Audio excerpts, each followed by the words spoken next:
할렐루야. 새롬교회 주일 예배 오신 여러분 환영합니다. 우리 앞뒤 잡음 바라보시면서 함께 고백하실 때 하나님이 우리의 소망 되십니다. 그렇게 인사 나누실까요? 하나님이 우리의 소망 되십니다. 아멘. 소망 되시는 주님 전심으로 예배하기 원합니다. 다 같이 일어나셔서 주님 찬양하겠습니다.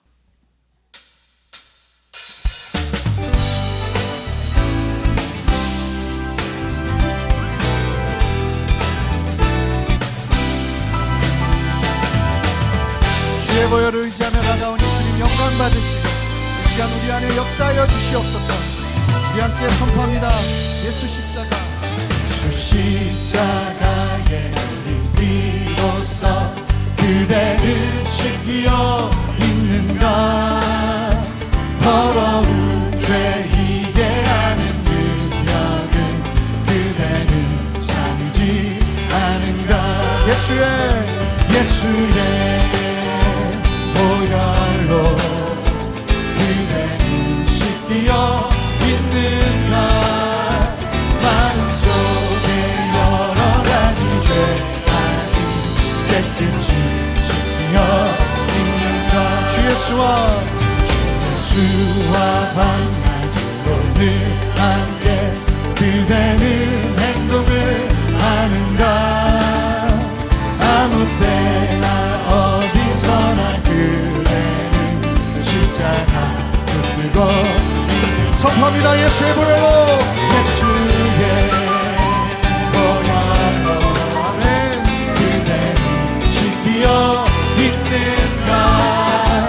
마음속에 여러가지 죄악이 깨끗이 씻기어 있는가. 모든 죄에 더러워진 죄에 더러워진 예복을 주 앞에 짓다 벗어서 샘물같이 솟아나는 보혈로 눈보라 번개 씻으라. 예수의 보혈로, 예수의 보혈로 그대를 씻기어 있는가.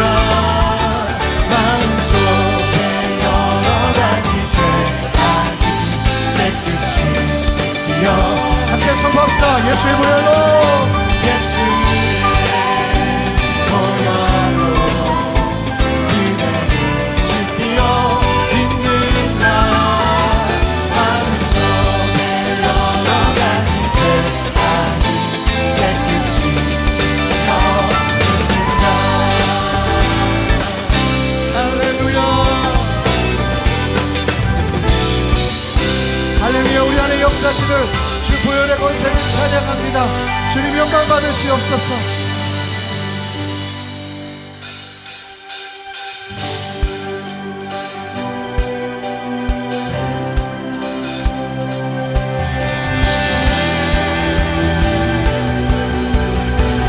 우리 안에 역사하시는 신실하신 하나님, 주님 예배 받으시옵소서.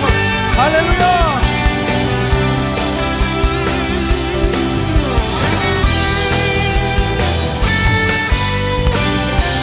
나의 반석이신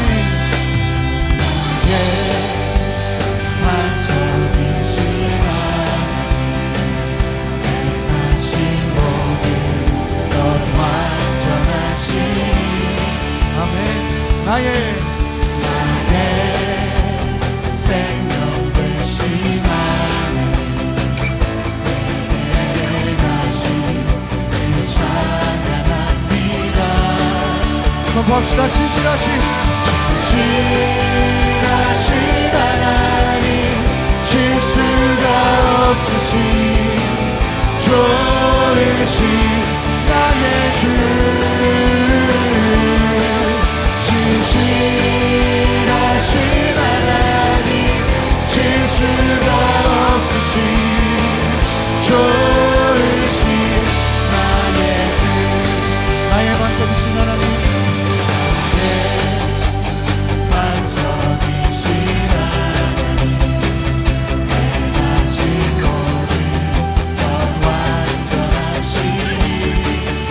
우리의 생명 되신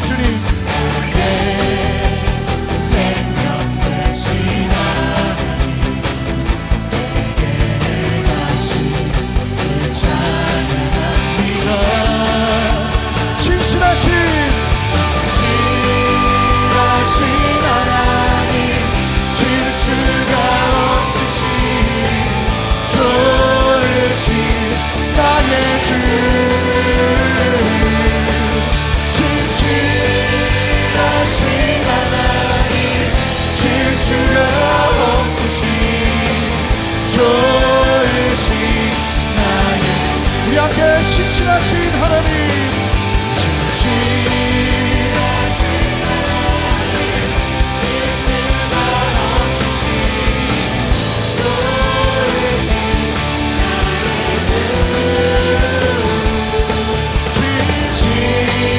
하신 하나님, 실수가 없으신 좋으신 나의 주, 좋으신 나의 주, 좋으신 나의 주.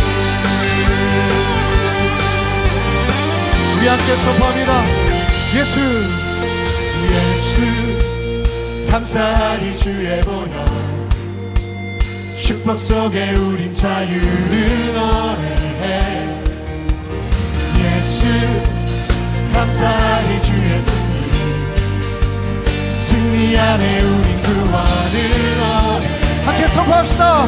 구원을 노래해. 새롭고 산 길이 되신 예수, 길과 진리 생명 되셨네.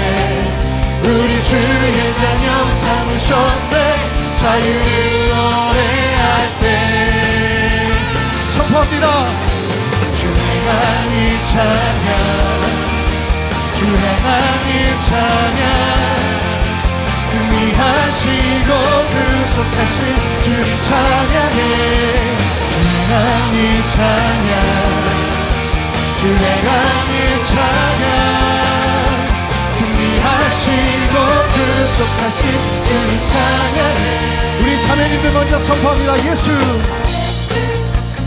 감사하리 주의 보혈, 축복 속에 우린 자유를 노래해. 우리 형제님들 선포합니다. 예수, 감사하리 주의 승리 안에 우리 구원을 함께 구원을 노래해. 새롭고 산 길이 되신 예수, 길과 진리 생명 되셨네. 우리 주의 자녀 삼으셨네. 자유를 노래할 때 선포합니다. 주의 하나님 찬양, 하나님 찬양, 주의 하나님 찬양, 승리하시고 구속하신 주님 찬양해. 주의 하나님 찬양, 주의 하나님 찬양, 승리하시고 구속하신 주님 찬양. 함께 선포합니다. 새롭고 산 길이 되신 예수, 길과 진리 생명. 우리 두 손을 듭시다. 새롭고 산 길이 되신 예수, 길과 진리 생명. 그 길을 걷기 원합니다. 새롭고 산 길이 되신 예수, 길과 진리 생명 되셨네. 우리 주의 자녀 삼으셨네. 자유를 노래할 때 주의 하나님 찬양, 주의 하나님 찬양, 승리하시고 구속하신 주님 찬양해. 주의 하나님 찬양, 주의 하나님 찬양, 승리하시고 구속하신 주님 찬양해.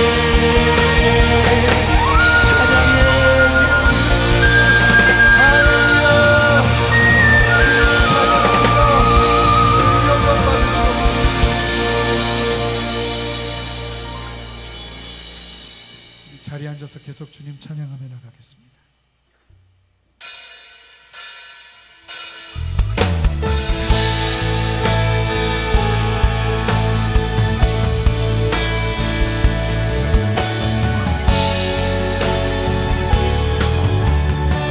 우리 한 마음으로 고백합니다. 고개 들어 주를 맞이해.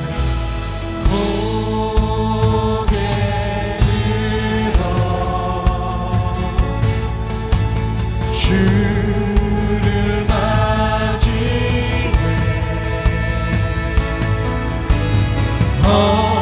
엎드리어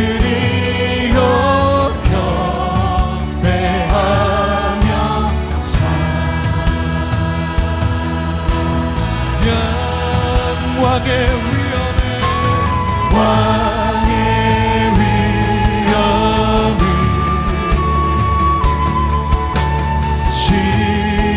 신령과 진정 찬양으로 영광 돌려 찬양으로 영광 돌려 만왕의 왕께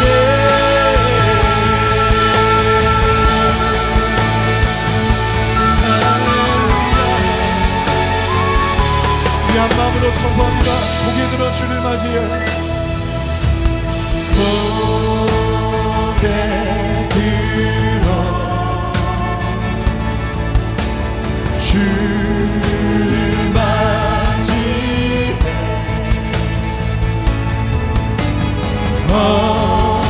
엎드리려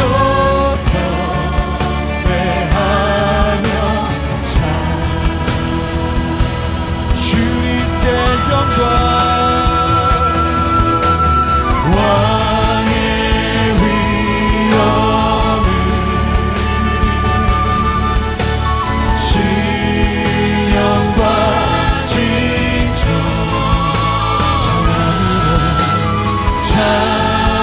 찬양으로 영광 돌려 만왕의 왕께 왕의 위엄을 왕의 위엄을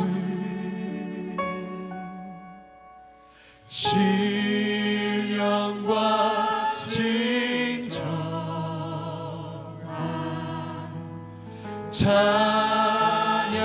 찬양으로 영광 돌려 만왕의 왕께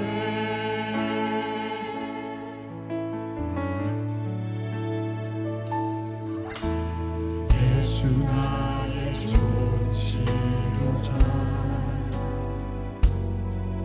그의 눈이 머문 곳에 나의 슬픔과 고통 고개 들어 그의 눈을 볼 때에 난 알았네 예수 나의 존치로자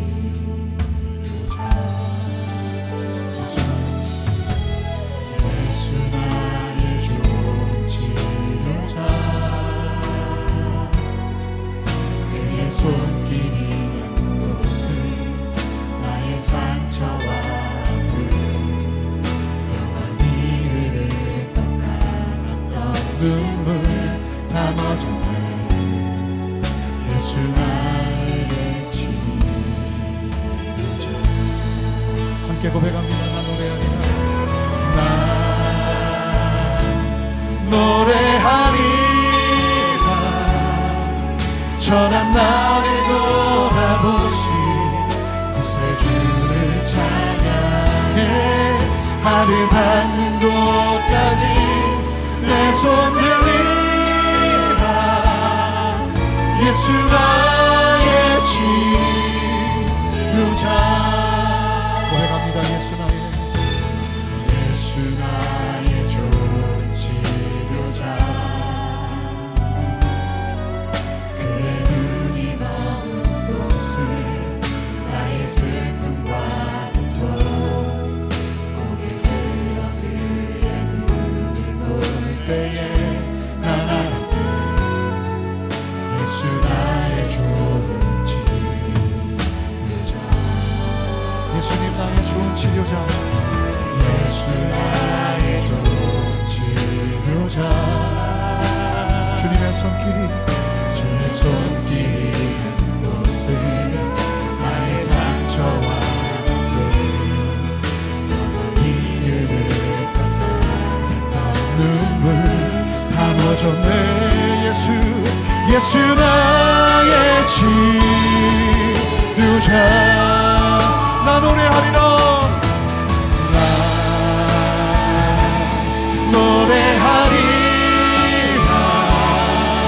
전한 나를 돌아보신 구세주를 찬양 하늘 닿는 곳. 아멘.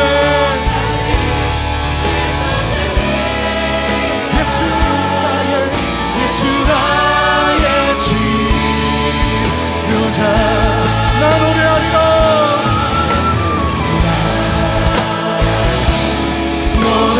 노래하리라. 전한 나를 돌아보신 그새 주를 찬양해.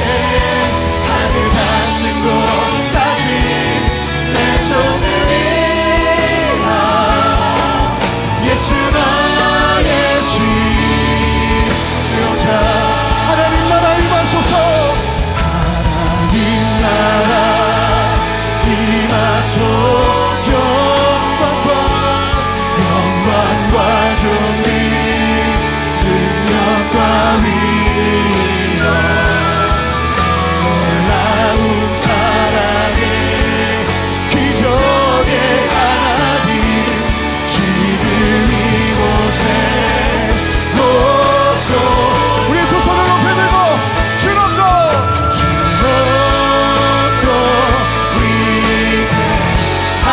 위대하심을 크게 외쳐 선포하네. 만왕의 왕 주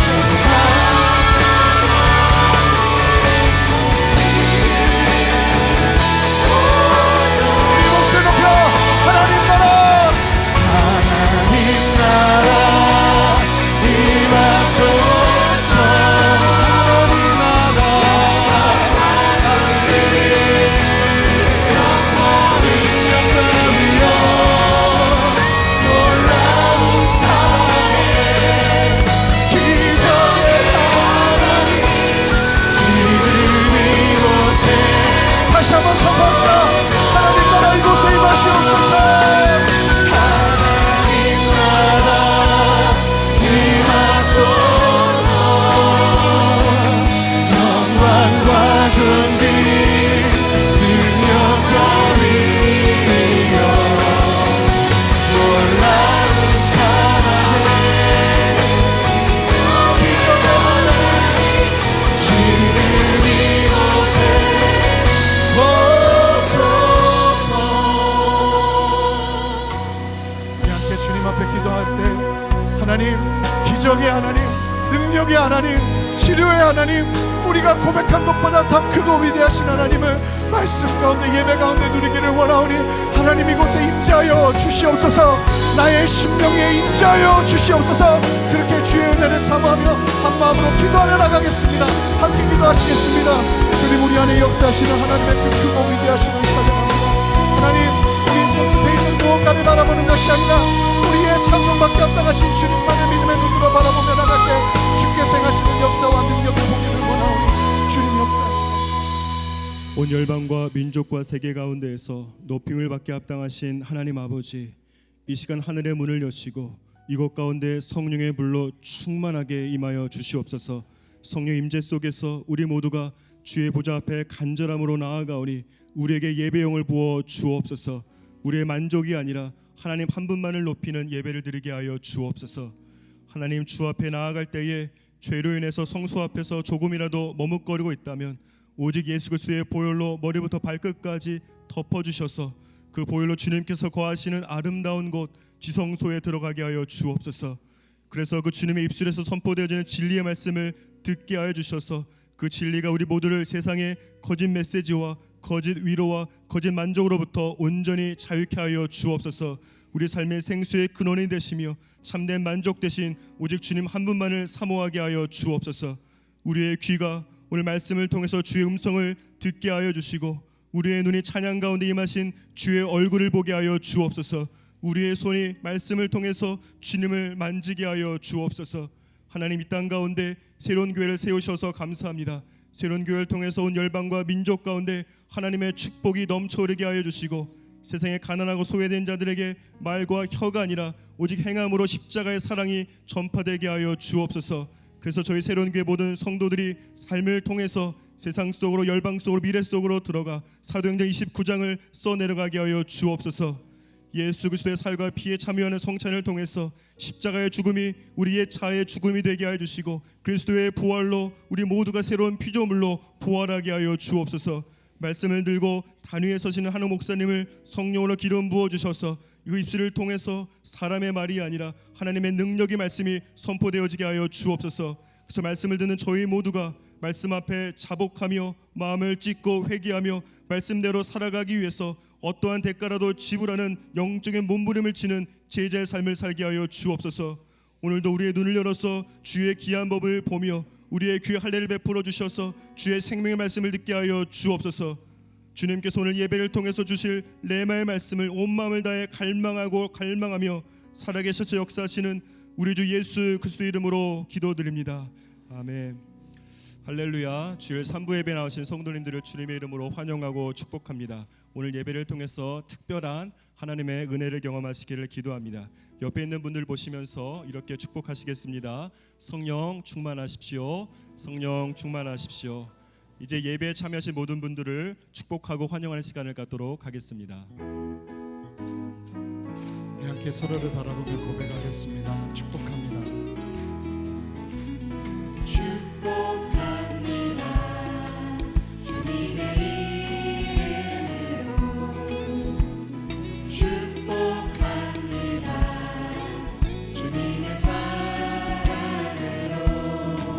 이곳에 모인 주의 거룩한 자녀에게 주님의 기쁨과 주님의 사랑이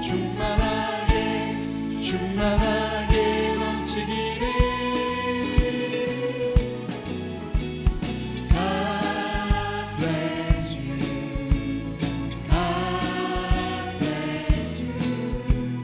축복합니다. 주님의 우리 더 멀리 있는 지체들 바라보면서 함께 고백하겠습니다.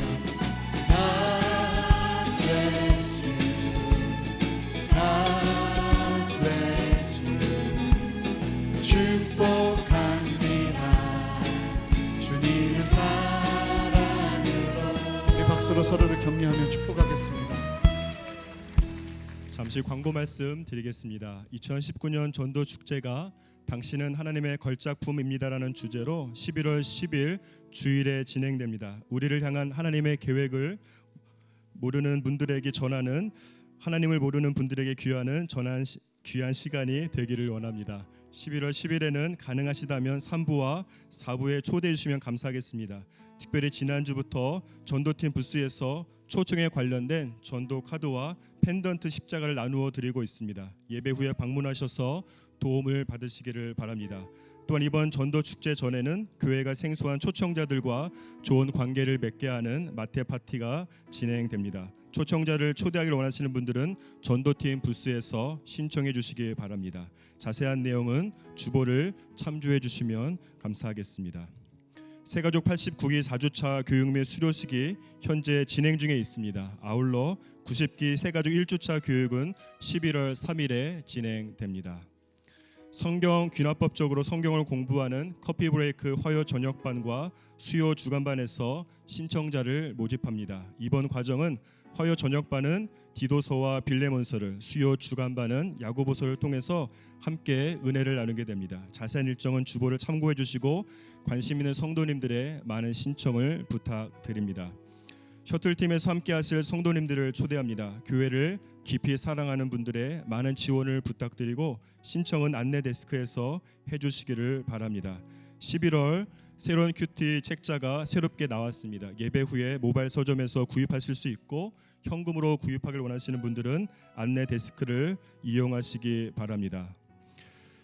우리가 익숙한 하나님의 한국교회의 기도는 나무 한 그루 뽑는 처절하고 강력한 기도입니다. 그러나 이 책에서 저자는 기도하는 시간은 우리가 주님의 임재 앞에 가서 내 모든 짐을 다 내려놓는 것이라고 말합니다. 매일 1시간 기도하는 것은 무거운 짐을 하나 더 지는 것이 아니라 우리 마음이 쉬면서 주님으로부터 새 힘을 공급받는 시간입니다. 열심히 하는 기도가 아니라 주님 앞에 거하는 기도를 통해서 주님은 우리의 영혼과 몸과 마음을 다시 살리십니다. 유기성 목사님의 책 1시간 기도를 통해서 많은 도전을 받으시기를 바랍니다. 이제 말씀 영상 후에 한옥 목사님께서 하나님의 말씀 전해 주시겠습니다.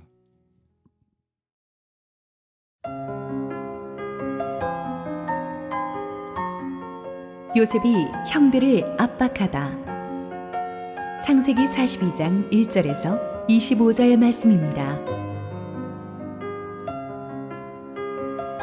그때에 야곱이 애굽에 곡식이 있음을 보고 아들들에게 이르되 너희는 어찌하여 서로 바라보고만 있느냐.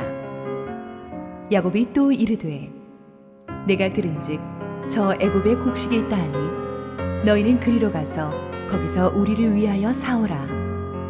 그러면 우리가 살고 죽지 아니하리라 하매 요셉의 형 10사람이 애굽에서 곡식을 사려고 내려갔으나 야곱이 요셉의 아우 베냐민은 그의 형들과 함께 보내지 아니하였으니 이는 그의 생각에 재난이 그에게 미칠까 두려워함이었더라.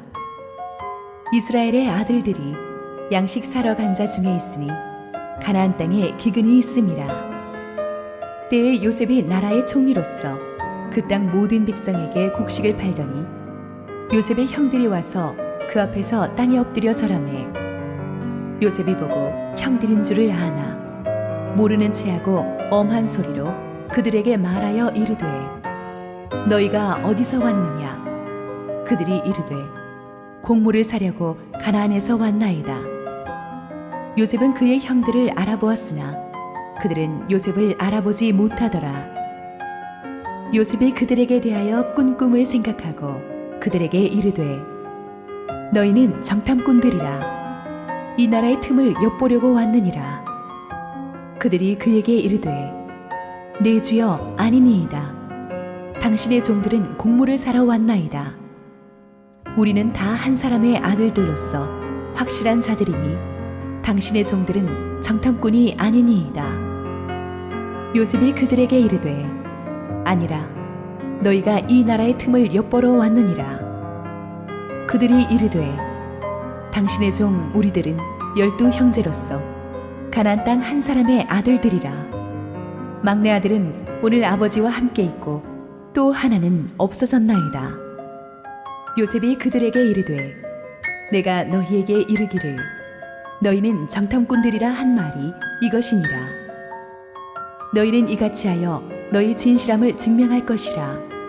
바로의 생명으로 맹세하노니 너희 막내 아우가 여기 오지 아니하면 너희가 여기서 나가지 못하리라. 너희 중 하나를 보내어 너희 아우를 데려오게 하고 너희는 같이어 있으라.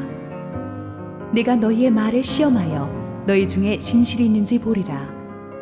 바로의 생명으로 맹세하노니 그리하지 아니하면 너희는 과연 정탐꾼이니라 하고 그들을 다 함께 3일을 가두었더라. 사흘 만에 요셉이 그들에게 이르되 나는 하나님을 경외하노니 너희는 이같이 하여 생명을 보전하라. 너희가 확실한 자들이면 너희 형제 중 한 사람만 그 옥에 갇히게 하고 너희는 곡식을 가지고 가서 너희 집안에 굶주림을 구하고 너희 막내 아우를 내게로 데리고 오라. 그러면 너희 말이 진실함이 되고 너희가 죽지 아니하리라 하니 그들이 그대로 하니라.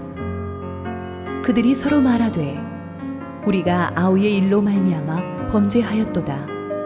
그가 우리에게 애걸할 때에 그 마음의 괴로움을 보고도 듣지 아니하였으므로 이 괴로움이 우리에게 임하도다. 루벤이 그들에게 대답하여 이르되 내가 너희에게 그 아이에 대하여 죄를 짓지 말라고 하지 아니하였더냐. 그래도 너희가 듣지 아니하였느니라. 그러므로 그의 핏값을 치르게 되었도다 하니 그들 사이에 통역을 세웠으므로 그들은 요셉이 듣는 줄을 알지 못하였더라. 요셉이 그들을 떠나가서 울고 다시 돌아와서 그들과 말하다가 그들 중에서 시므온을 끌어내어 그들의 눈앞에서 결박하고 명하여 곡물을 그 그릇에 채우게 하고 각 사람의 돈은 그의 자루에 덜어넣게 하고 또 길 양식을 그들에게 주게 하니 그대로 행하였더라. 할렐루야. 우리 하나님께 감사와 영광의 박수 올려드리겠습니다. 축복된 주일 예배 오신 여러분 모두에게 하나님 은혜가 충만하기를 축원합니다. 우리 함께 기도하시고 말씀 보겠습니다. 사랑하는 아버지, 은혜를 감사합니다. 세상은 항상 우리를 불안하게 하고 상처를 주고 두려움을 심어놓지만 우리 주님의 임재 앞에 나오니 좋습니다. 오늘도 말씀으로 우리를 살려주옵소서. 부족한 종을 가리시고 오직 우리 주님 홀로 영광받아 주시옵소서. 예수님 이름으로 기도했습니다. 아멘. 지난주에 우리는 꿈의 사람 요셉이 정말 오랜 고난 끝에 하나님의 은혜로 이제 애굽의 총리가 되는, 그리고 한 가정을 일구게 되는 기적 같은 회복의 스토리를 살펴보았습니다. 요셉은 10대 후반 20대 그 13년의 기간을 정말 보통 사람은 생각도 하지 못할 끔찍한 시련을 많이 겪었습니다. 노예로 팔리기도 했고 억울한 감옥살이도 했습니다만은 하나님은 실수가 없으신 분이셨습니다. 이 모든 고난을 요셉의 꿈을 이루는 도구로 사용하셨습니다.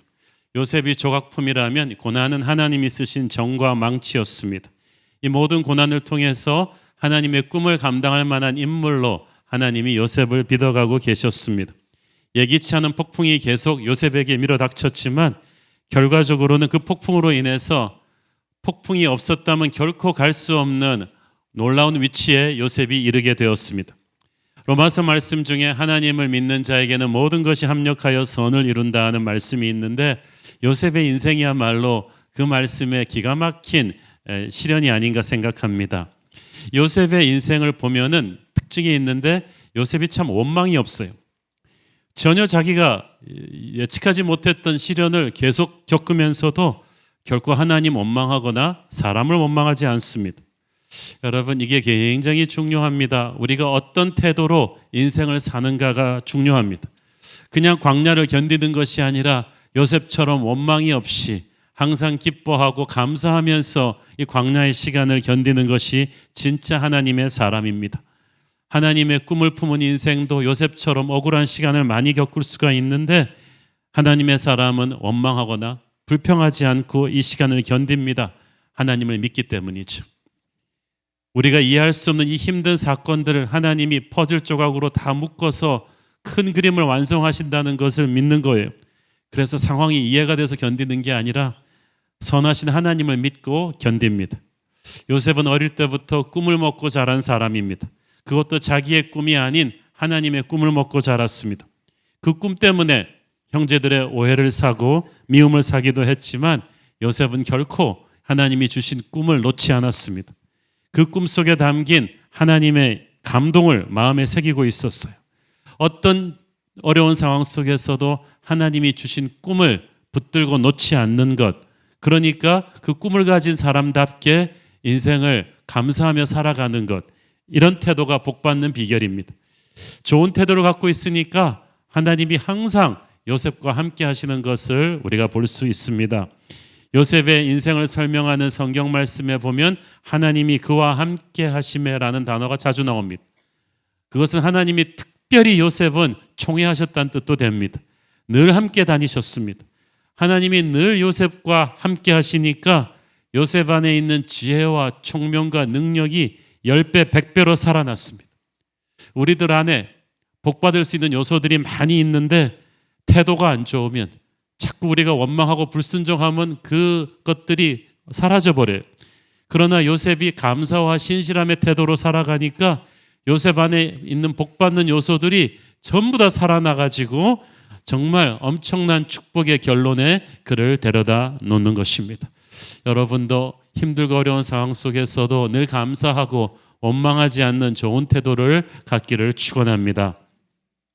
요셉이 총리 대신이 되어가지고 탁월한 경제 정책으로 대흉년이 든 애굽을 살려냈습니다. 그러니까 애굽뿐 아니라 그 주변국 사람들도 다 애굽으로 곡식을 사러 몰려옵니다.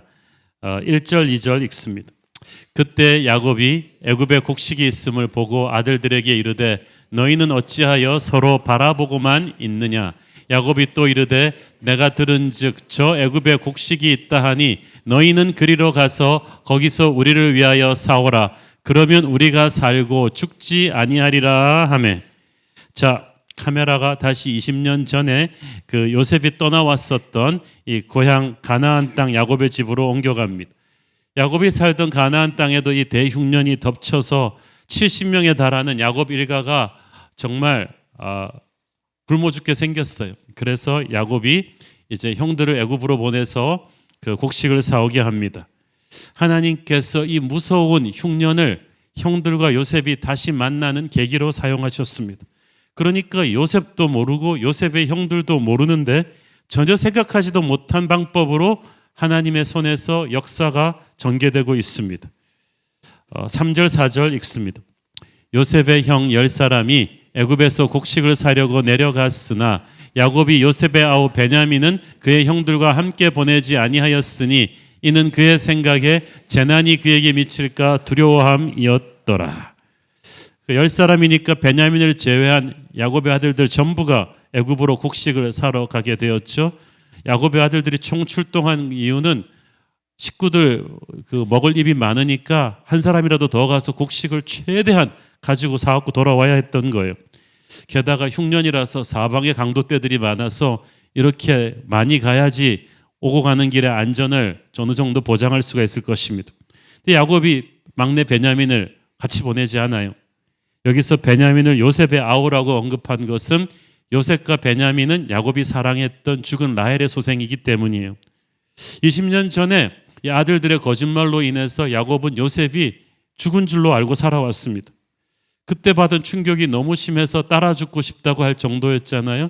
만약 그때 1살짜리 베냐민이 없었다면 야곱은 죽었을지도 모르겠습니다. 그 베냐민이 이제 21살의 의젓한 청년으로 성장해 있었습니다. 야곱은 베냐민을 보면서 죽은 라헬과 요셉을 생각하면서 위안을 받고 살아왔는데 어떻게 이 베냐민을 형들과 함께 이역만리 애굽으로 보내겠어요? 이걸 보니까 야곱이 20년이 지난 지금까지도 요셉을 사고로 잃은 그 상처, 그 트라우마에서 헤어나오지 못하고 있는 것을 알 수가 있습니다. 요셉의 죽음에 대해서 이 아들들에 대한 의심도 원망도 풀지 않고 있어요. 그래서 베냐민을 같이 보내지 않습니다. 이렇게 보니까 우리도 야곱처럼 현재를 살면서도 과거의 상처에서 헤어나오지 못하고 있는 경우가 많습니다. 자, 그런데 야곱이 한 가지 간과하고 있는 게 있는데 그것은 요셉이 어렸을 때 꾼 꿈이었습니다. 요셉은 어렸을 때 밭에서 형들을 상징하는 곡식단이 자기 곡식단에 절하는 꿈을 꾸었다고 했습니다. 그 얘기를 듣고 나서 막 형들이 노발대발했죠. 그래, 그럼 우리가 너의 신하가 된단 말이냐? 그런데 또 꿨어요. 거기서는 또 한술 더 떠서 해와 달과 아버지 엄마를 상징하는 해와 달과 형들을 상징하는 이 별들이 다 자기에게 절하는 꿈을 꾼 거예요. 이번에는 야곱도 요셉의 경솔한 꿈 이야기를 꾸짖었습니다. 하지만 이 야곱은 요셉의 꿈 이야기를 가슴에 새겼다고 했어요. 왜냐하면 자기도 꿈을 통해 계시를 받은 적이 많거든요. 뭔가 하나님이 주신 영적 메시지가 있겠지라고 생각했습니다. 그런데 막상 요셉이 실종되고 죽었다는 뉴스를 듣는 순간 충격이 너무 커서 야곱은 요셉의 꿈 이야기를 까맣게 잊어버렸습니다. 그래서 그 슬픔과 두려움에 사로잡힌 채 20년을 살아왔어요. 만약 야곱이 그때 요셉이 꾼 꿈을 기억했더라면 그는 그렇게 쉽게 아들들의 거짓말에 속지 않았을 것입니다. 우리 요셉은 그렇게 죽을 사람이 아니야. 그렇게 허무하게 죽을 리가 없어. 요셉의 꿈을 통해 하나님은 그를 우리보다 존귀하게 만들겠다고 약속하셨는데 어떻게 요셉이 죽어? 그래서 소망을 가지고 기다렸을 거예요. 그러나 두려움과 슬픔에 사로잡힌 까닭은 야곱은 상처가 너무 크니까 하나님의 꿈을, 하나님의 비전을 그냥 놓아버린 거예요. 여러분, 우리 하나님의 사람들이 처음에는 하나님이 주신 비전을, 약속의 말씀을 잡고 있다가 현실에서 어떤 상처가, 예기치 못했던 위기가 쾅 하고 터지면 너무 놀래가지고 그 충격에 붙잡고 있던 말씀을 놓아버립니다. 그리고 말씀을 붙들고 사는 게 아니라 상처를 붙들고 살아요. 20년을 야곱이 그렇게 살았어요.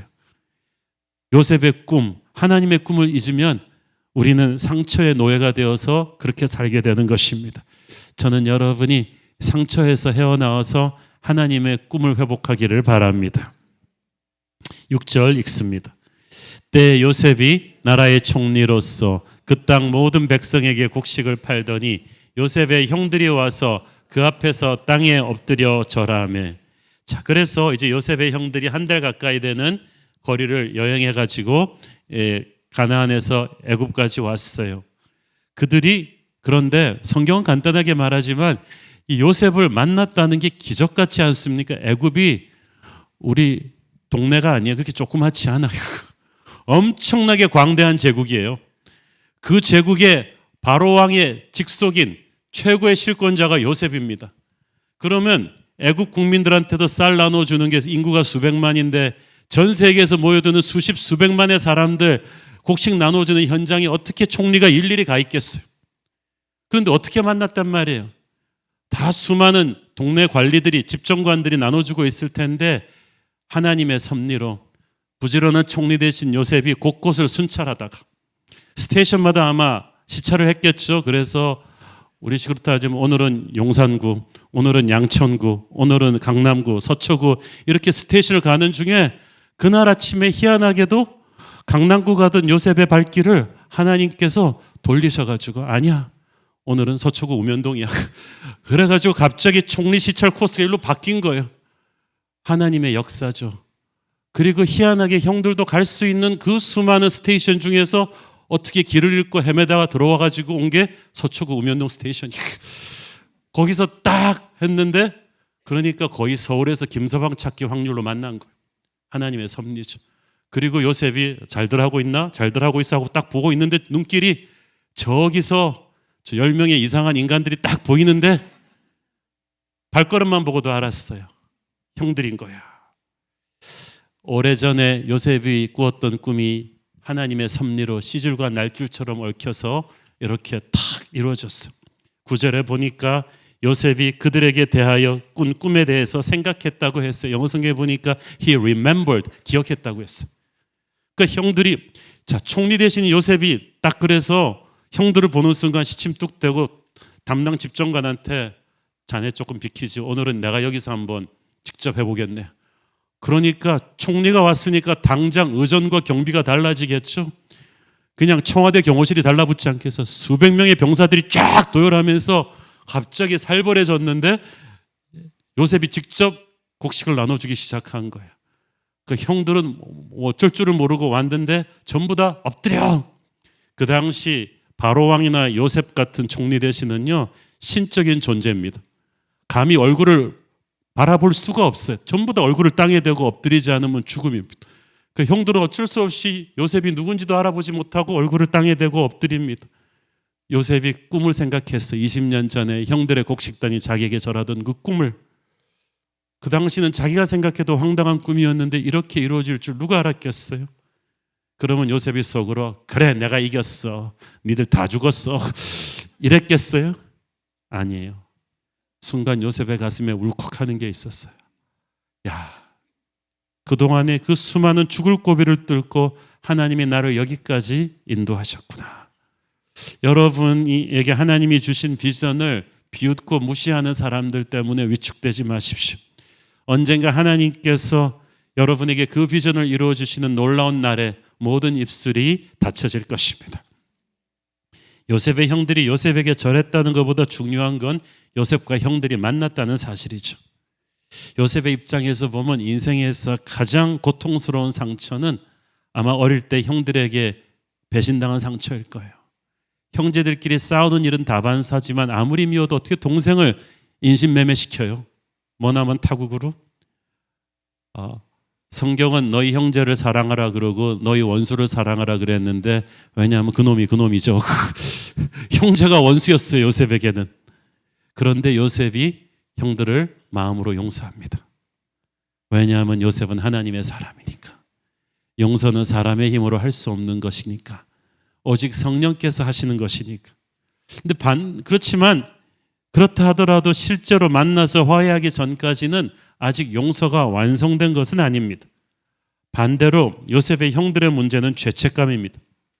동생을 노예로 팔아넘기고 아버지에게는 죽었다고 거짓말하고 나서 실신하고 수금을 전폐하면서 슬퍼하는 아버지를 보면서 형들은 20년 동안 정말 마음이 빗으로 후벼 파는 듯이 아프게 살지 않았겠습니까? 그리고 지들도 양심이 있지. 노예로 팔려간 동생이 애굽에서 어떤 고생을 하고 있는지를 생각만 해도 마음이 아팠습니다. 죄는 세월이 간다고 잊혀지는 게 아닙니다. 죄는 계속 살아서 우리의 양심을 압박합니다. 하나님께서 그래서 요셉과 형들을 기적같이 제외하게 하셨어요. 요셉의 인생에서 큰 숙제가 두 개가 있었습니다. 하나는 이 억울한 감옥 생활, 노예 생활에서 어떻게 하면 탈출하는가 하는 것이었고, 또 하나는 이런 억울한 상황으로 자기를 몰아넣은 형들을 용서하는 것이었습니다. 첫 번째는 총리 대신이 됨으로써 해결이 됐는데, 두 번째 형들과의 이 문제는 앙금처럼 남아 있었습니다. 하나님의 사람에 가는 길에 이렇게 용서하지 못하는 마음이 앙금처럼 남아 있으면 안 돼요. 그래서 하나님께서 이 문제를 직면하게 하셨습니다. 누가 알았겠습니까? 식량을 구하러 오는 그 수많은 무리 중에 형들이 섞여 있을 줄은, 그리고 하필 요셉이 그날 아침 시찰한 바로 그곳에서 그 형들을 만나게 될 줄은. 천에 하나 만에 하나의 확률인데 하나님의 섭리는 정확하셨습니다. 자, 그래서 이걸 하나님의 시각에서 볼 때 얼마나 놀랍습니까? 이 끔찍한 천하를 뒤엎은 대흉년이 그 자체로는 저주요 재앙이었지만 하나님께서 이를 통해서 이루신 놀라운 섭리를 보십시오. 우리 인생도 그렇습니다. 저희 아버님 세대 중에는 한국 전쟁 때 공산군을 피해서 이 이북에다가 고향집 버리고 다 내려놓고 피난오다가 절박한 마음으로 교회를 가서 하나님 믿은 분들이 많습니다. 그 한국 전쟁은 끔찍한 재난이었지만 그렇게 해서 하나님을 만난 분들이 많아요. 어떤 분은 병을 통해서, 어떤 분은 사업이 망해서, 어떤 분은 배신당하고 시험이 떨어지고 감옥에 갇혀서 하나님을 만나신 분들이 있어요. 겉으로 보기에는 재난인데 내가 알지 못하는 하나님이 휘몰아 가시는 어떤 섭리가 있었어요. 요셉은 구약에서 예수님을 상징하는 인물이라고 했죠. 하나님이 이 대흉년을 통해서 형들을 요셉 앞으로 데리고 가신 것처럼 고난을 통해서 하나님이 우리를 예수님 앞으로 데리고 가세요. 그래서 당장 그 상황에 있을 때는 이거 이해가 안 되는데 나중에 영의 눈으로 돌아보며 무릎을 치면서 하나님을 찬양합니다. 아, 그 고난의 파도를 통해서 하나님께서 나를 예수님 앞으로 데려가셨구나. 전도 축제가 3주일 앞으로 다가왔는데 여러분 주변 분들 중에 정말 이해할 수 없는 인생의 고난 가운데서 답을 찾지 못하고 있는 분들을 여러분이 예수님 앞으로 초대해 오시기를 부탁합니다. 8절 읽습니다. 요셉은 그의 형들을 알아보았으나 그들은 요셉을 알아보지 못하더라. 20년이 지났으니까 뭐 서로 많이 변했겠죠. 그런데 형들의 수준은 옛날 그대로인데 요셉은 하늘같이 높은 인물이 돼 있었어요. 누가 그렇게 하셨어요? 하나님이 그렇게 하셨어요. 20년 전까지만 해도 상상도 못한 일이었죠. 지금 여러분을 무시하고 핍박하고 진창에 던진 사람들 때문에 마음 상해하지 마십시오. 언젠가는 그들이 여러분을 못 알아볼 정도로 하나님이 여러분을 높이실 것입니다. 하나님과 동행하는 사람의 미래는 점점 내려가는 것 같아도 하나님의 손에서 점점 높아지기 때문에 나중에는 갑과 을이 완전히 바뀌어져 있을 것입니다. 옛날에 요셉을 죽이려던 형들이 이제는 대흉년의 위기가 와서 곡식구걸하러 와 있고, 피해자였던 요셉은 이제 강력한 권력을 손에 쥐고 형들을 내려다보게 되었습니다. 갑과 을이 완전히 바뀌었지만 요셉은 감정적으로 행동하지 않습니다. 여기에 담긴 하나님의 뜻을 분별하면서 이제 요셉이 행동하는데, 지금부터 요셉이 하는 말과 행동에서 우리는 죄인인 인간을 다루시는 하나님의 모습을 볼 수가 있습니다.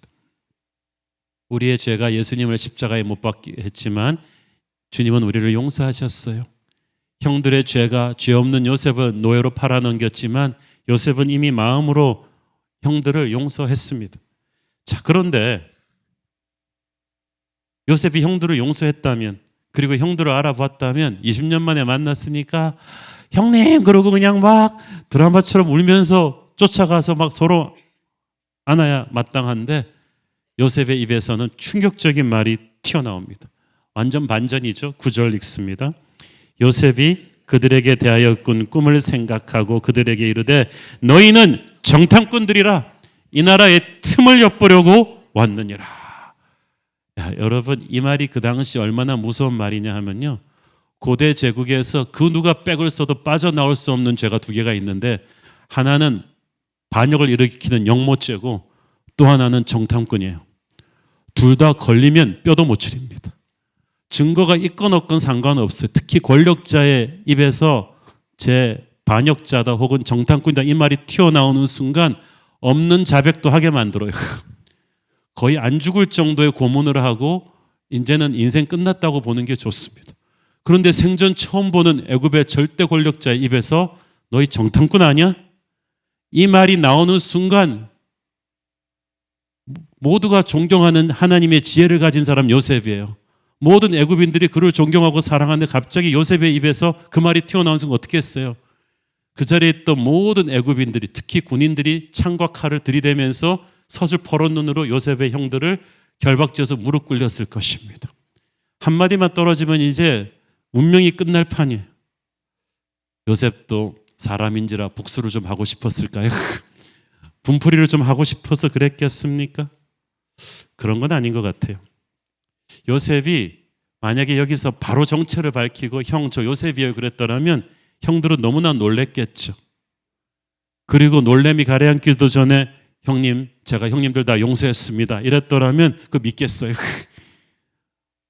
그런데 요셉이 형들을 아는 체를 하지 않았기 때문에 우리가 조금 보면 이따 보면 나오지만 요셉의 형들은 자신들의 과거를 되돌아보고 깊은 회개를 할 수가 있었습니다. 우리가 회개하기 전에 하나님이 너무 쉽게 고난을 걷어가시고 복을 주신다면 우리는 제대로 참여할 기회를 잃어버릴 것입니다. 그러면 제대로 된 회개와 회복의 은혜를 체험하지 못할 거예요. 하나님께서 우리를 다루실 때 그렇습니다. 우리를 구원하시고 용서하시고 그 과정에서 우리가 제대로 회개하고 반성하고 하나님의 은혜에 감격하는 이 과정을 만들어 가십니다. 요셉이 예수님을 상징하는 인물이라고 했죠. 요셉이 이렇게 형들을 압박함으로써 형들은 이제 오래전 자기들이 저지른 그 끔찍한 죄악을 스스로 토설하기 시작합니다. 회개는 적당히 하는 게 아닙니다. 가식적으로 하는 게 아닙니다. 내 영혼 깊은 곳에서부터 성령이 주시는 압박을 느끼면서 죄의 뿌리까지 다 뽑아내는 그런 고백이 있어야 됩니다. 우리가 알고 지은 죄, 모르고 있는 죄, 무의식 속에 있는 죄까지 다 토해내고 하나님 앞에서 울 때 우리는 용서의 은혜를 체험할 수가 있습니다. 회개는 그렇게 깊은 것입니다. 요한일서 1장 9절을 보십시오. 만일 우리가 우리 죄를 자백하면 그는 미쁘시고 의로우사 우리 죄를 사하시며 우리를 모든 불의에서 깨끗하게 하실 것이요. 자백이 있어야 돼요. 자백이 있어야 용서가 있고 참으로 정결케 함이 있는 거예요. 오늘 우리 안에 있던 우리도 모르고 있던 죄의 모든 뿌리들이 다 드러나고 예수님의 보혈로 정결케 되는 역사가 있게 되기를 축원합니다. 애굽의 절대 권력자가 자기들을 정탐꾼으로 몰아가니까 형들의 얼굴이 파랗게 질렸습니다. 우리야 뭐 이미 결론을 알고 보니까 여유 있게 읽지만 그 당시 형들은 정말 멘붕이 왔을 거예요. 이거 지금 어떻게 된 시츄에이션이지? 오늘 아침에 올 때까지만 해도 이런 상황이 아니었는데 우리 앞에 있던 사람들 우리보다 더 수상해 보이는데 멀쩡하게 다 돈 주고 곡식 사갔는데 갑자기 우리가 왜 찍혔지? 갑자기 우리가 무슨 죄를 지었지? 왜 우리가 알지도 못하는 저 절대 권력자가 우리를 정탐꾼이라고 하는 거지? 그런데 뭐 그런 거 소용없어요. 그 당시 뭐 변호사도 없고 인권도 없어요. 그 사람이 그렇다면 그런 거예요. 여기서 더 나가서 형이 확정되면 이제 직결처형입니다. 그러니까 살기 위해서 요셉의 형들은 막 필사적인 자기 변호를 시작합니다. 목숨을 걸고 이제 한마디 한마디 잘해야 되는 거예요. 13절 읽습니다. 그들이 이르되 당신의 종 우리들은 12형제로서 가나안 땅 한 사람의 아들들이라. 막내 아들은 오늘 아버지와 함께 있고 또 하나는 없어졌나이다.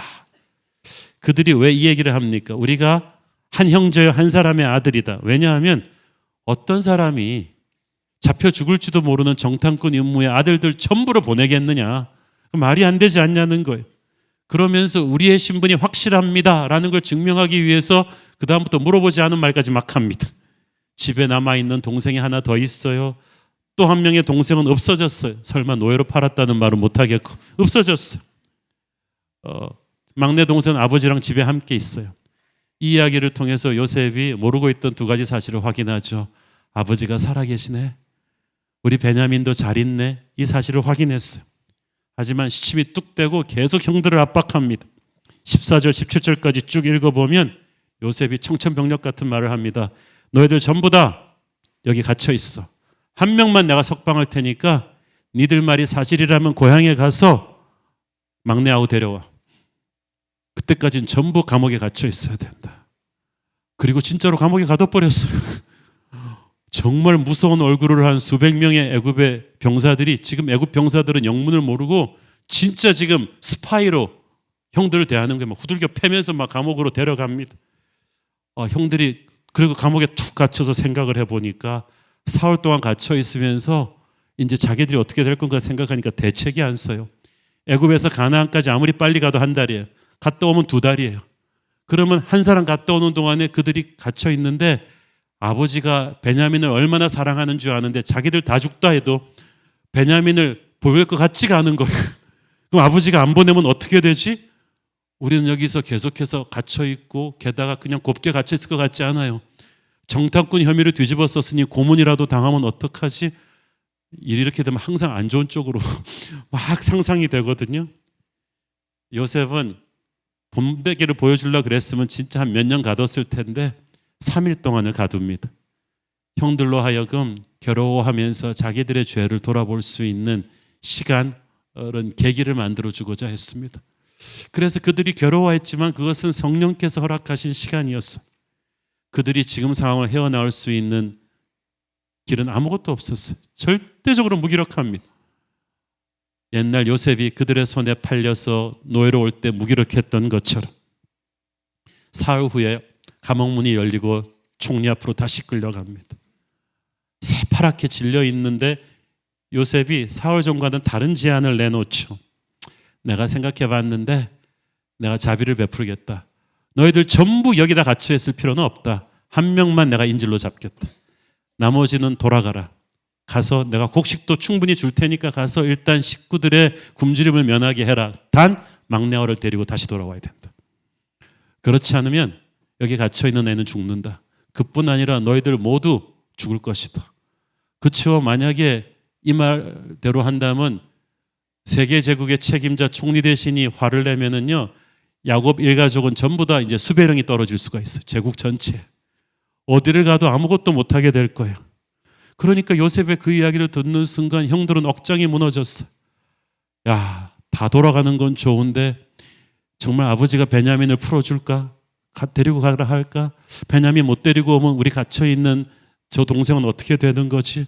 그렇다고 지금 그 제안을 거절할 형편도 못 되고 당장 집에 가서 식구들 굶주림을 면해야 되겠고, 이 생각 저 생각해봐도 그냥 갈수록 수렁에 빠지는 느낌이었어. 어쩌다 우리가 이 지경에 이르렀지? 눈앞이 캄캄해지며 괴로워하는 그 순간에 이 여형제 가슴에 동시에 어떤 생각이 툭 떠올랐어요. 이 성령이 주신 양심의 기억이 탕 친 거예요. 21절 읽습니다.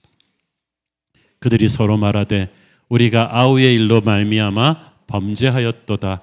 그가 우리에게 애걸할 때에 그 마음의 괴로움을 보고도 듣지 아니하였으므로 이 괴로움이 우리에게 임하도다. 자, 그들이 거의 동시다발적으로 이 사건과 전혀 상관이 없는 20년 전에 요셉을 노예로 팔던 그때 그 죄가 딱 기억이 나고, 희한하잖아요. 정상적으로 생각하면 20년이나 지난 그 두 사건이 접점이 전혀 없어요. 그런데 성령께서 두 사건을 연결시켜 준 거예요. 이게 두 개가 관련이 있는 사건이다. 그리고 옳았잖아요. 사실 요셉을 그렇게 팔아넘기고 아버지한테 요셉 죽었다고 거짓말하고 살아온 이 20년 세월이 형들에게 있어서도 괴로웠습니다. 아무도 그 얘기를 입 밖으로 꺼내지 않았지만 밤마다 노예로 팔려간 요셉을 생각하면서 가히 눌려서 잠에서 깨고 그 무거운 죄의 무게가 그들을 억누르고 있었어요. 이건 살아도 사는 게 아니에요. 죄책감이라는 것이요, 세월이 간다고 없어지지 않아요. 특히 하나님의 자녀들이 죄를 짓고 그걸 회개 안 하고 방치하고 살잖아요. 회개하기 전까지 성령이 압박하십니다. 끊임없이 압박하십니다. 그렇지만 형들은 그 누구도 요셉이 어떻게 됐는지 가서 찾아볼 생각은 하지 않았죠. 그 미디안 상인들만 수소문해도 어디로 팔려갔는지 알 수 있었을 텐데 그들은 애써 요셉에 대한 기억을 잊으려 하면서 살았어요. 그냥 죄를 덮어버리면 시간이 지나면 해결해 줄 거라고 생각했는데 여러분, 시간이 지난다고 해결되지 않아요. 덮는다고 해결되지 않아요. 괴로워한다고 해결되지 않아요. 참회하고 하나님 앞에 이 문제를 가지고 와야 돼요. 그들이 그렇게 안 하니까 하나님께서 그렇게 할 수밖에 없는 계기를 만드셨어요. 그게 애굽의 대흉년입니다. 하나님께서 흉년을 통해 요셉의 형들을 요셉에게 데리고 가신 것처럼 우리 인생에 이해할 수 없는 고난을 통해 하나님이 우리를 예수님 앞으로 데리고 가실 것입니다. 형들이 처음에 요셉을 못 알아본 것처럼 우리도 예수님을 못 알아봐요. 그렇지만 나중에 영적으로 철들고 나면 그 고난 속에 예수님이 계셨습니다. 형들 사이에서 계속 이제 막 고백이 일어납니다. 22절 읽습니다. 르벤이 그들에게 대답하여 이르되 내가 너희에게 그 아이에 대하여 죄짓지 말라고 하지 아니하였더냐. 그래도 너희가 듣지 아니하였느니라. 그러므로 그의 핏값을 치르게 되었도다 하니, 아하, 요셉이 또 새로운 사실을 알게 됐어. 그래도 마청 르벤은 나를 파는데 공모하지 않았구나. 르벤 형은 그래도 나를 살리려고 간섭해 주었구나. 그리고 르벤 형도 아직 내가 죽은 줄 알고 있구나. 핏값을 치르게 됐다니까 아버지처럼 마청 르벤도 속인 거예요. 죄는요, 아까도 말씀드렸듯이 시간이 지난다고 없어지는 게 아니고 누군가가 죄값을 치러야 없어지는 거예요. 형제들이 치르지 않은 죄값이 20년 만에 돌아와서 다시 그들을 압박합니다. 이해할 수 없는 진창 같은 고난이 그들로 하여금 오래전에 그 끔찍한 죄를 떠올리게 만들었어요. 이 고난이 없었다면 요셉 사건은 영원히 사장되었을 것입니다. 그렇게 되었다면 그들은 평생 죄책감으로 괴로워하다 죽었을 것이고 야곱의 가정의 역사는 그렇게 불행하게 끝났을 거예요. 그러나 하나님께서는 이 대흉년을 통해서 이 형들을 끌어오셔서 요셉을 만나게 하셨고 과거의 죄를 자발적으로 회개하게 하셨어요. 그 과정이 너무나 고통스럽고 아팠지만 그때부터 야곱의 가정에 영적인 혈이 뚫린 거예요. 여러분, 죄 회개하는 과정이 너무 내 죄가 드러나고 성령께서 찌르시고 참회하게 하실 때 미칠 듯이 고통스럽고 아프지만 그때부터 실은 하나님이 영으로 여러분을 살리시는 거예요.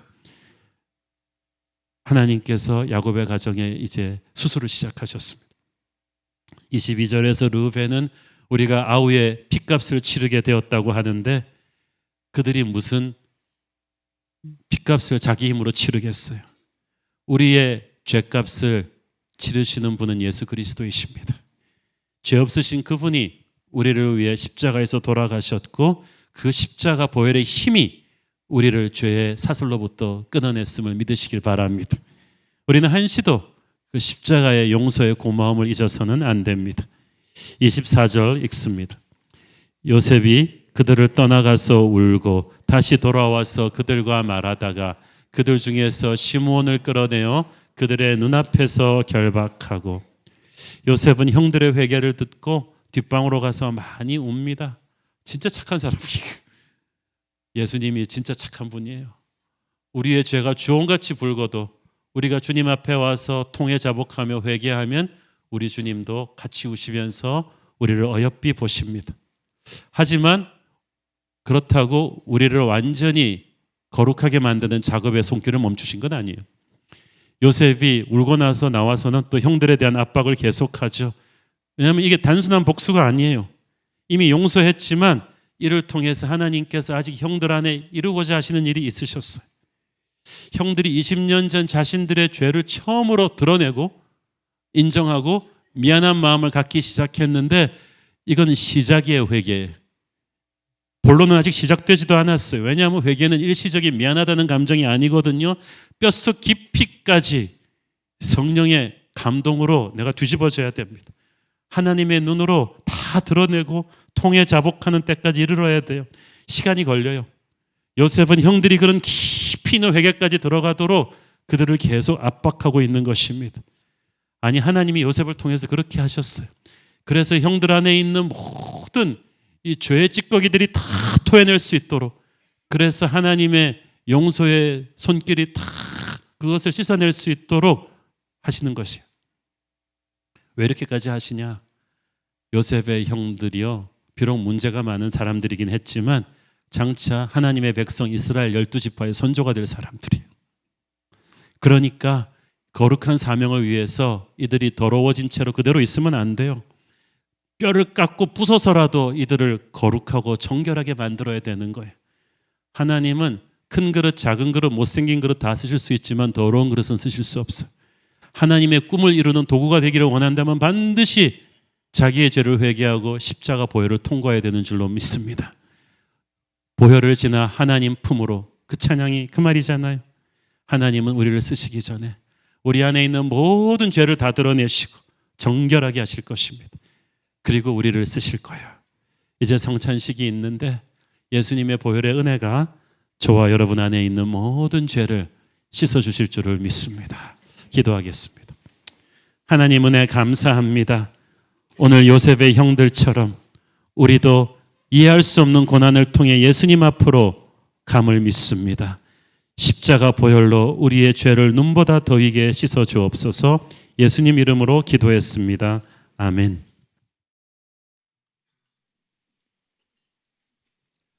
오늘은 성찬주일입니다. 먼저 사도신경으로 우리의 신앙을 함께 고백하겠습니다.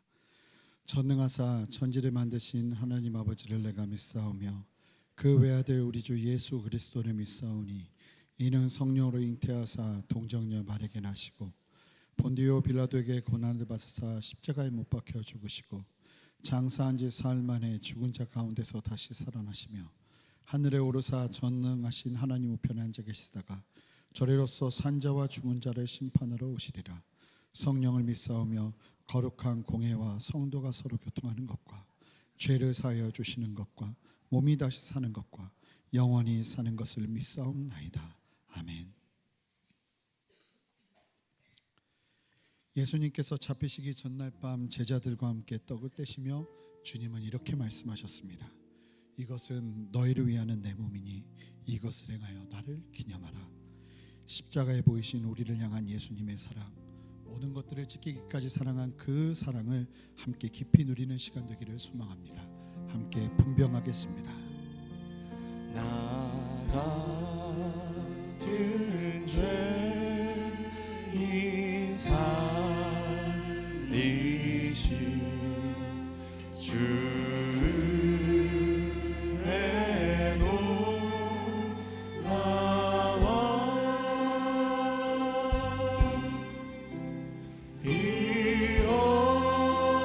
이었던 생명 찾았고 광명을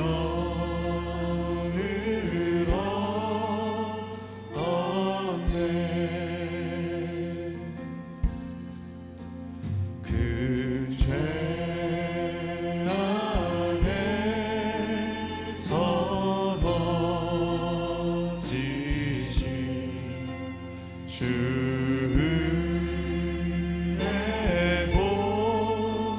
고마워.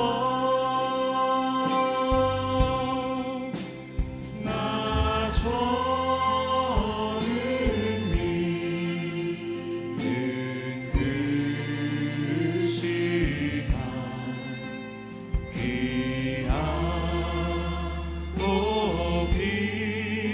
귀하다.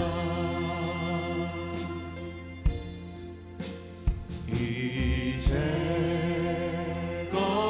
내가 산 것도 주님의 은혜라. 또 나를 찾아오게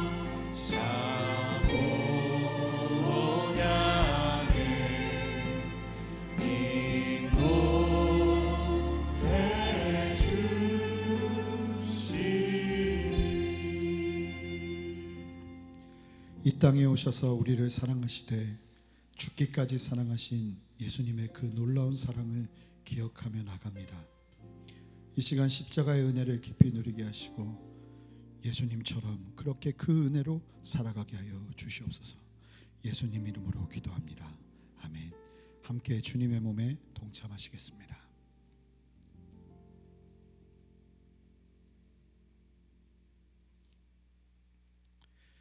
십구회 또한 이와 같이 주님은 잔을 가지시고 제자들에게 말씀하셨습니다. 이 잔은 내 피로 세운 새 언약이니 이것을 행하여 마실 때마다 나를 기념하라. 우리를 위해 흘리신 예수님의 보혈을 믿음의 눈들어 바라보며 주님 앞으로 나아가는 시간 되기를 소망합니다. 함께 분잔하시겠습니다.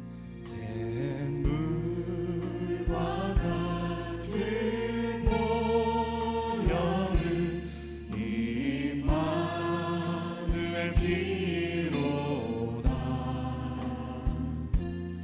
이 생의 죄를 씻으면 정하게 되겠네. 정하게 되겠네. 정하게 되겠네. 이 샘의 죄를 씻으면 정하게 되겠네. 날 정케 한 피는 날 정케 하신 피 보니 그 사랑하는데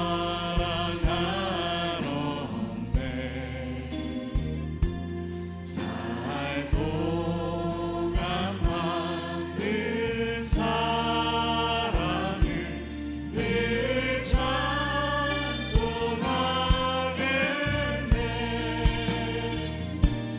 늘 찬송하겠네.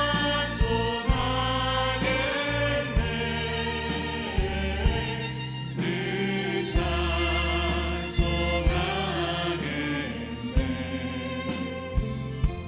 살 동안 받는 사랑을 늘 찬송하겠네.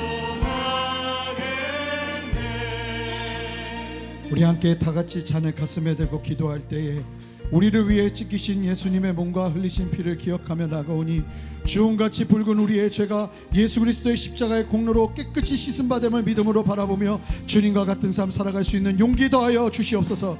우리를 위한 인생이 아닌 예수님을 위한 인생 살아내도록 주님 이 시간 생명으로 역사하여 주시옵소서. 그렇게 함께 주님의 은혜를 사모하며 같이 기도하며 나가겠습니다. 기도하겠습니다. 주님, 우리 안에 역사하시는 예수 그리스도의 그 놀라운 보혈의 권세를 찬양합니다.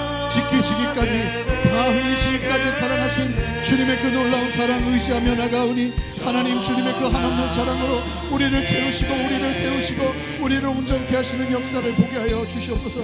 성령께서 그렇게 우리 안에 역사하시고 일하여 주시기를 원하오니 주님 말씀하여 주시고 주님의 마음과 주님의 뜻을 온전하게 누리며 나가는 은혜 허락하여 주시옵소서. 감사드리며 예수 그리스도 이름으로 기도합니다. 아멘. 다 같이 주님의 잔에 동참하시겠습니다.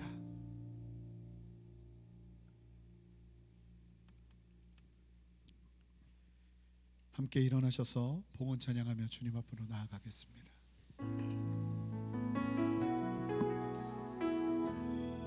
은혜 아니면 살아갈 수가 없네. 은혜 아니면 살아갈 수가 없네. 모든마저도 다 주의 것이니 세상 평안과 위로 내게 없어도 예수, 오직 예수뿐이네. 은혜 아니면 살아갈 수가 없네. 은혜 아니면 살아갈 수가 없네. 모든마저도 다 주의 것이니 세상 평안과 위로 내게 없어도 예수, 오직 예수뿐이네. 그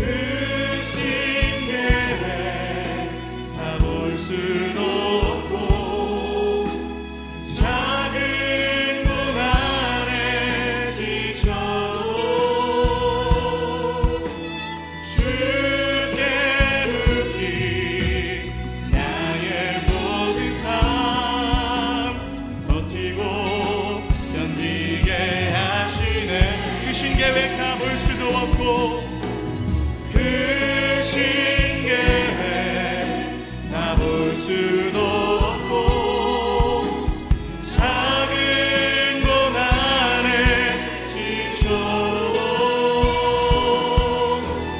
주께 묻기 나의 모든 삶 버티고 견디게 하시네. 은혜 아니면 살아갈 수가 없네. 나의 모든 것 다 주께 맡기니 참된 평안과 위로 내게 주신 주 예수 오직 예수뿐. 함께 믿음의 두 손 들고 성령의 새바람 성령의 새바람 이 땅에 불어오소서. 주의 영그 생기로 우리를 다시 살리사 이 땅에 하나님 영광 더하는 그런 교회가 되게 하소서. 열방에 하나님 영광 비추는 그런 교회가 되게 하소서. 우리 지난주에 저희 교회에서 오래 사역하시던 유젠 전도사님들 세 분이 목사 안수를 받으셨습니다. 우리 세 분이 오늘 그래서 평생 처음 축도를 할 텐데 처음 하는 거니까 떨리지 않도록 여러분이 다 축도가 잘 끝날 수 있도록 기도해 주시고, 우리 이사무엘 목사님 나오세요. 잘생겼죠? 예, 그래서 우리 제가 봉헌 기도하고 오늘 축도하겠습니다. 사랑하는 아버지, 우리도 요셉처럼 예수님처럼 용서를 베푸는 인생 살게 하여 주시고 주님 앞에 늘 나오는 인생 되게 하여 주옵소서. 어렵고 힘든 상황 속에서도 우리 성도들 최선을 다해서 헌금 드렸습니다. 손길을 축복하시고 하늘 문을 여시고 갚아주시고 은혜 주시옵소서. 예수님 이름으로 기도했습니다. 아멘. 이제는 우리 주 예수 그리스도의 은혜와 성부 하나님의 극진하신 사랑하심과 성령님의 감화감동 교통위로 역사하심이 오늘 주시는 말씀을 따라 기쁨으로 순종하며 결단하고 돌아가는 사랑하는 성도님들의 머리머리 위에 새로운 교회 위에 이제로부터 영원토록 함께 하시기를 간절히 축원하옵나이다.